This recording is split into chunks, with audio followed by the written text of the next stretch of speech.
Our next speaker went from recreational skier to Olympic Winter Games in only 4 years. In the pursuit of a gold medal, he rocketed down the mountain 135 miles an hour on skis. So ladies and gentlemen, please welcome Hall of Fame speaker, New York Times best-selling author, Olympian. Make some noise for Vince Poscente. You're standing on the side of a 42-degree slope. The sport is speed skiing. It's the gold medal run in the Olympic Games. It's at about 100 miles an hour. It starts to get very difficult because the air is pushing the body all around. The skis are going whap, whap, whap, whap, like that.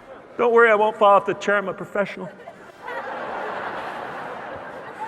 Finally, you see that speed trap cross the first beam, cross the second beam. This is a cool part. Stand up. Boom! Blast of air in the chest. Slow down, slow down, slow down. And then it hits you that adrenaline rush. That, wow, I want to do that again. Wow, I want to do that again. Wow, I want to do that again.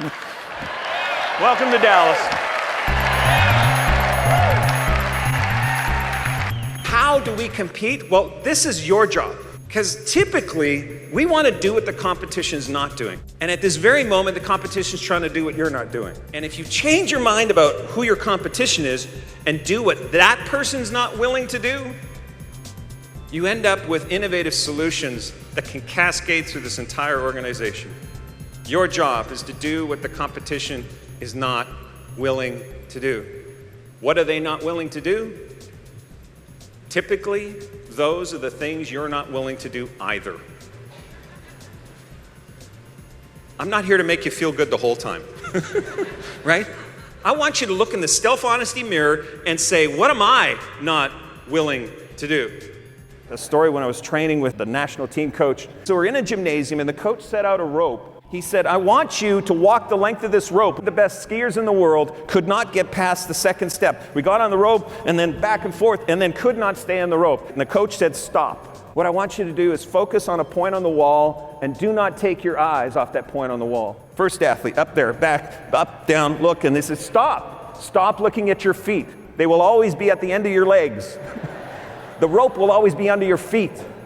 Do not take your eyes off that point on the wall. And as soon as the first athlete picked a point and walked the length of that rope, in 10 minutes, 22 people not only were able to walk the length of the rope by focusing on that point, we figured out how to turn around, look at another point, and walk the other way. Now, did we have a change in skill, ability? No, we had the same skill we had 10 minutes prior. We had a change in focus. Here are 2 facts for your business, absolute facts. You'll gravitate towards your current dominant thought, and you'll gravitate to that which you believe to be true. There's something called repetition bias. If we repeat something enough time, we will have a bias. Another way to say that, you'll gravitate to that which you believe to be true. And so to stay the course, use something called gold dots. The idea is to put the gold dot in places where it would just stand out. It's basically a trigger. And the emotional buzz was, I'm the fastest speed skier in Canada, top 10 in the world. Every time you see your cell phone, you see the gold dot. You see that, you go, oh, I'd love to have that. See a gold dot, oh, I'd love to have that. This is a fundamentally important question, a competitive advantage. There's a mountain in front of you, you can't get past it. And then you realize, wait a minute, do what the competition is not willing to do. So I found a friend with a really fast car. Got my pink rubber suit. Now it was pink because it was free. Darth Vader style helmet, got on top of the friend's car, bindings facing up on the ski rack, clicked into the bindings, boom, boom, boom, boom, took off down the road. At 100 miles an hour on top of your friend's car, you start to learn a lot. A lot about people, actually. People coming the other way. Because you're looking at them, they're looking at you, and you realize they think you're luggage. So you're staring down the side of this mountain, you want to be the shape of a bullet. That's right, I'm a bullet, I'm a bullet, I'm a bullet. And then I remember to have what? Fun. Looked at Tom, the French starter, give a nod, and he says,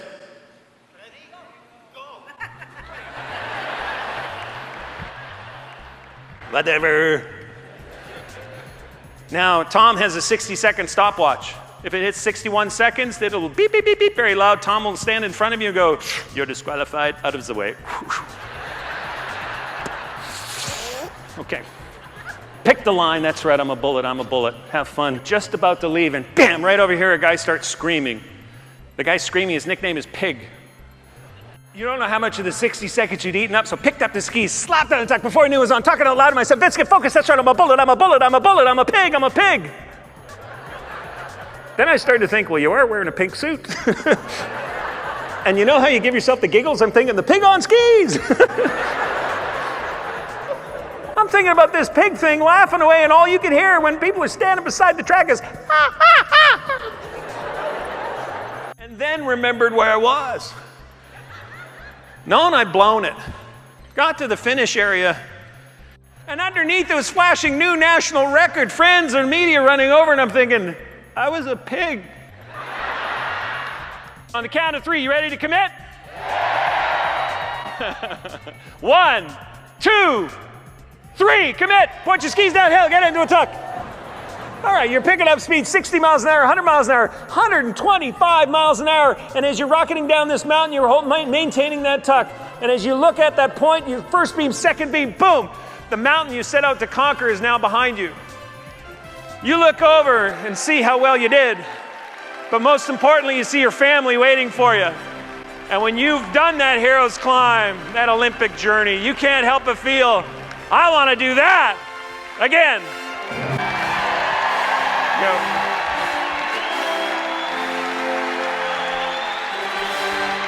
A medal.